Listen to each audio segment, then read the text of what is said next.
안녕하세요. 해광철련입니다. 봄바람이 살랑살랑 불더니 어느새 꽃들이 만발해 있습니다.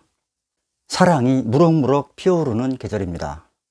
오늘은 사주와 손금에서 사랑의 표시가 어떻게 재현되어 있는지 사랑의 포커스를 맞춰서 몇 가지 살펴보겠습니다. 흔히들 사랑에는 플라토닉 러브와 로맨틱 러브가 있습니다.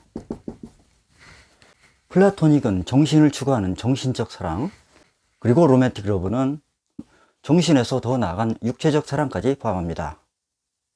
그러니까 처음에는 플라토닉에서 전개되다가 나중에는 로맨틱으로 가죠. 그렇게 돼야 완전한 하나의 사랑이 이루어진다. 그런데 이러한 사랑의 성립과 이별의 표시가 사주 원국에 재현되어 있습니다. 그 사주는 여기서부터 연, 월, 일, 시 이런 순서대로 갑니다. 그리고 일간인 여기가 내가 되겠죠. 그리고 여기가 배우자궁입니다. 시지인 여기는 자식궁이면서 생식력을 나타내는 생식궁입니다. 그러니까 이 배우자궁과 자식궁이 좋으면 자식관계 내지는 자식운이 좋게 재현됩니다. 그런데 이 사주는 천간 10자와 지지 12자, 그러니까 천간 지지 22자끼리 상호작용을 통해서 각 글자가 가지고 있는 고유한 에너지 파동의 흐름을 파악하는 것입니다. 사람에게는 누구나 종족 보존의 본능이 있습니다.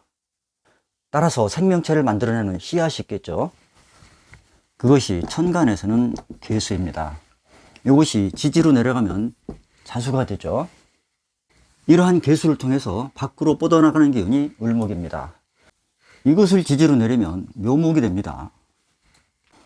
그래서 지지끼리 자묘형이 되면 사랑, 외도, 색정 이러한 물상이 재현됩니다. 그러니까 계묘년 같은 경우에는 사랑이 무럭무럭 피어오르는 해이다. 그러한 을목이 병화를 보면 화사한 꽃을 피워서 자신을 드러냅니다. 그리고 을목이 무토를 보면 이 무토의 땅에서 무럭무럭 자라납니다. 그러니까 여기에 나와 있는 계수, 을목, 병화, 무토 이러한 글자가 조합되면 사랑, 연애 이러한 생기발랄한 기운이 발동됩니다. 그러면은 어린 나이에 일찍 이성의 눈을 떠서 비정상적으로 사랑에 빠진 사주 예문 몇 개를 들어보겠습니다. 계묘, 계해, 기사, 을축의 여자 사주입니다. 기토, 여명에게 관살인 목이 남자가 되겠습니다. 그러한 관살이 묘목, 그리고 해중 간목, 그리고 을목 3개나 있죠. 그리고 이렇게 연월에서 재와 관이 강하게 발달되어 있습니다. 이러한 경우는 일찌감치 이성의 눈을 뜨게 됩니다. 그리고 시지에 있는 축토는 여명사주에서 주로 생식기를 표현합니다. 그래서 이 사람은 을축대운 신유년에 생식기를 상징하는 유금이 나타나면서 남자를 상징하는 묘목과 묘유충을 하죠. 그리고 원국과 사유축, 삼합을 형성합니다. 그런데 그 삼합이 사해충으로 깨집니다. 이때 이 사람은 이른 나이에 순정을 바치게 됩니다. 자, 이 사주 원국에서 이 묘목이 일본 남자입니다. 근데 너무 멀리 있죠. 이른 나이에 스쳐가는 남자. 그리고 월지 암장되어 있는 이 간목은 일지궁과 사해충을 합니다. 이러한 경우는 인연이 짧다. 그리고 세 번째로 희지에 있는 을축의 남자를 만납니다. 여기서는 이렇게 사유축 합으로 들어옵니다. 그래서 종국적으로는 이 세 번째 남자와 인연이 깊어집니다.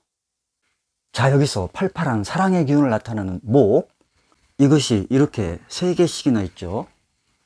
그러니까 이 사람은 천성적으로 색욕이 강합니다. 이 사주 또한 어린 나이에 일찌감치 눈을 뜬 어떤 여성의 사주입니다. 경호, 이모, 을사, 기묘. 자, 여기서 보면 을목에 묘목, 즉 록이 생식궁인 시지에 있습니다. 그리고 일지에 깔고 있는 상관 사화, 그리고 옆에 식신들이 이렇게 질비해 있습니다. 그래서 이렇게 을목과 식상인 화들이 하나의 체를 이룹니다. 이렇게 체, 그러니까 하나의 몸이란 뜻입니다. 자, 이것이 체와 체끼리 이렇게 묘파를 하죠. 이렇게 여명사주에서 록이 파를 당하면 이성에게 몸을 망가뜨린다는 뜻입니다. 그리고 배우자궁이 화로 되어 있죠. 사화, 오화, 오화, 궁이 3개나 됩니다. 이렇게 궁이 여러 개 나타나면 일단 결혼에 불미합니다. 그런데 남편성을 나타나는 경금이 연주에 있습니다. 이것이 이렇게 을경합을 하죠. 그런데 나로부터 너무 멀리 있습니다. 나하고는 가까이 할 수 없는 남자다. 그리고 을목이 사화를 향해서 이렇게 뻗어가려 하는데 을사가 좋아하는 주변 환경이 그리 좋지 않습니다. 사화는 강력한 오화의 세력에 의해서 기운이 쪼그라듭니다. 자, 이렇게 여명사주에 록이 파를 당하는 경우 이러한 사주는 이성을 각별히 조심해야 됩니다. 이번에는 손금으로 넘어가서 사랑의 행태가 어떻게 나타나는지 살펴보겠습니다. 그러기 위해서는 감정선을 봐야 합니다. 감정선은 주요 3대 손금 중에서 맨 위에 이렇게 나타납니다. 자, 이러한 감정선은 감수성, 성격, 대인관계, 감정을 어떻게 반응하는지, 그리고 사랑을 어떻게 끌고 가는지, 자기 위주로 끌고 가는 사람인지 아니면 이해와 배려심이 강한지, 감정 기복이 심한지, 감정이 안정되어 있는지, 그리고 감정 컨트롤을 잘하는지, 다시 말해서 감정선을 보면 사랑을 어떻게 끌고 가는지를 알 수 있습니다.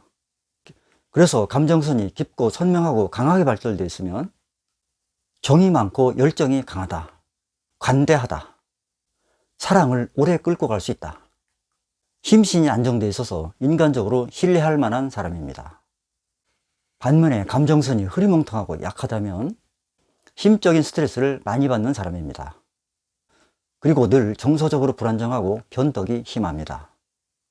그래서 이러한 감정선을 볼 때는 길이가 긴지 짧은지, 그리고 그 모양이 어떠한지, 그 선에 나타나는 문양들이 어떠한 표시를 하고 있는지 이렇게 크게 3가지로 나눠서 봅니다.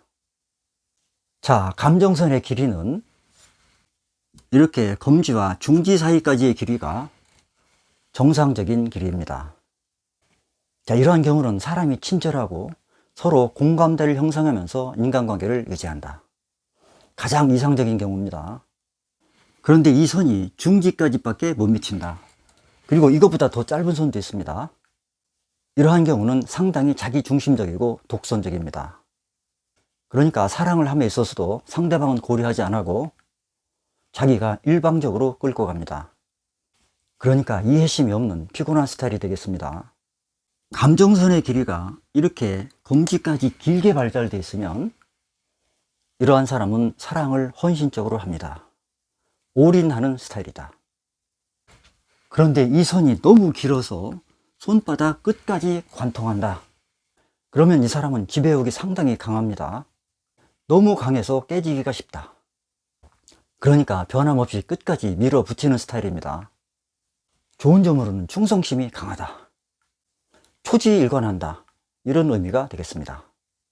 그 다음에는 감정선의 모양입니다. 자, 모양에는 직선형과 곡선형이 있습니다. 직선형 감정선은 이런 것이 되겠죠. 감정이 굉장히 직선적이다, 이성적이고 현실적이다, 그러니까 냉정하다. 감정 표현 방식이 냉정하니까 인간미는 없겠다. 그러니까 이러한 사람들은 감정보다는 이성을 추구합니다.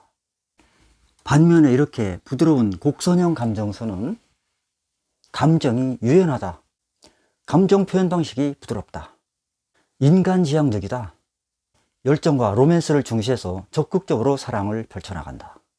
그러니까 배려심이 많고 마음이 따뜻하다는 얘기입니다.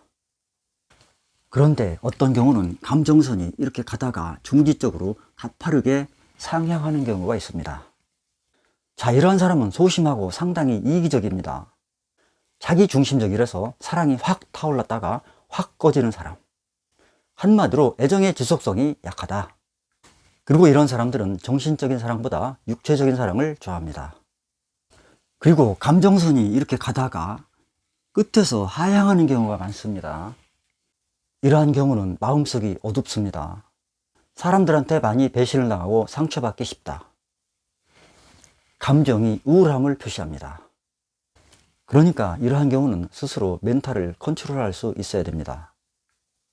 또 가끔씩 이러한 이중감정선을 보게 됩니다. 감정선이 두 개다 한다는 것은 심장이 두 개다.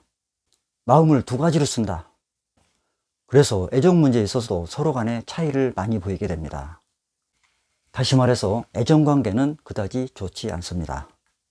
그리고 감정선에 이렇게 살짝 뻗어나가는 미세한 지선들, 이러한 선이 있으면 사랑에 희생적이다. 애교가 많고 사교성이 강하다. 그러니까 사근사근한 스타일입니다. 마지막으로 감정선 끝에 이렇게 미세한 선들이 여러 갈래로 나누어진 경우가 있습니다. 이러한 경우는 많은 사람들을 교류하는 사람, 따라서 바람둥이 기질이 강합니다. 자, 오늘은 이렇게 사주와 손금에 나타나는 사랑의 행태에 대해서 살펴봤습니다. 감사합니다.